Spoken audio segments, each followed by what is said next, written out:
ফ্যাসিবাদী আওয়ামী লীগ সরকারের সীমাহীন দুর্নীতি ও লাগামহীন লুটপাটের কারণে ধ্বংসের দ্বারপ্রান্তে দেশের অর্থনীতি। অকার্যকর হয়ে পড়েছে সামাজিক ও প্রাতিষ্ঠানিক খাত। অন্তর্বর্তী সরকারের কাছ থেকে ক্ষমতা নেওয়ার সময় অর্থনীতির সব সূচক ছিল নিম্নমুখী, যা এখন বিএনপি সরকারের জন্য নতুন চ্যালেঞ্জ। সংসদে এসব তথ্য জানিয়ে অর্থমন্ত্রী আমির খসরু মাহমুদ চৌধুরী বলেছেন, 2034 সালের মধ্যে অর্থনীতিকে $1 ট্রিলিয়ন উন্নীত করতে চায় সরকার। স্পিকার অবসরপ্রাপ্ত মেজর হাফিজ উদ্দিন আহমদ বীর বিক্রমের সভাপতিত্বে 300 বিধিতে এক বিবৃতিতে দেশের বর্তমান অর্থনীতির একটি ভঙ্গুর চিত্র তুলে ধরেন অর্থমন্ত্রী আমির খসরু মাহমুদ চৌধুরী। অর্থনীতির সূচক সামাজিক খাতের সূচক অবহিত করতে অর্থমন্ত্রী বলেন, দেশের একটি অর্থনৈতিক ক্রান্তিকালে দায়িত্ব নিয়েছে বিএনপি সরকার। বিগত 15 বছরে ফ্যাসিস্ট সরকার প্রাতিষ্ঠানিক সব খাতকে অকার্যকর করেছিল। অন্তর্বর্তী সরকারের কাছ থেকে ক্ষমতা গ্রহণকালে অর্থনীতির সব সূচক ছিল নিম্নমুখী। আমরা যখন দায়িত্ব নিয়েছি ইন্টারিম গভর্নমেন্টের হাত থেকে, তখন সবগুলো অর্থনৈতিক সূচক নিম্নগামী। মাননীয় স্পিকার, নীতি সমন্বয়ের ঘাটতি, কাঠামোগত দুর্বলতার কারণে অর্থনীতি একটি ঝুঁকিপূর্ণ অবস্থায় উপনীত হয়েছিল, যা থেকে উত্তরণ আজকের সরকারের জন্য একটি বড় চ্যালেঞ্জ।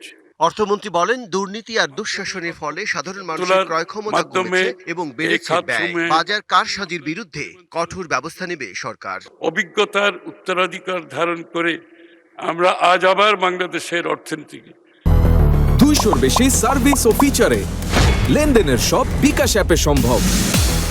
একটি প্রগ্রেসিভ অর্থনৈতিক অন্তর্ভুক্তিমূলক টেকসই পথে পরিচালিত করতে দৃঢ় প্রতিজ্ঞ। মাননীয় স্পিকার, আমরা এটাকে করতে চাই স্বচ্ছতা, সততা ও জবাবদিহিতার উপর নির্ভর করে। তিনি বলেন, বিএনপি সরকারের এখন প্রধান লক্ষ্য জনগণের আস্থার প্রতিফলন ঘটানো। 2034 সালের মধ্যে দেশের অর্থনীতিকে $1 ট্রিলিয়ন উন্নীত করার পরিকল্পনা নেওয়া হয়েছে বলেও সংসদে জানান অর্থমন্ত্রী।